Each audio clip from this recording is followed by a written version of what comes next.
How to log out your account in Tumblr. In this video, I'm going to show you how you can easily log out.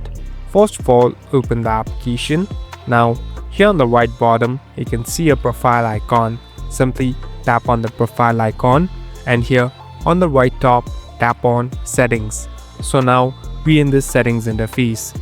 Here on the top, there's a section of Account Settings. Simply tap on Account Settings. So all the settings related to your account will pop up here. Now slowly scroll down. Here you can find a section called Logout. Tap on Logout. Now before doing so, make sure you have your user ID and password saved because you might need it. At last, tap on Yes and you're all set to go. Thank you for watching this video. I hope this video will help you.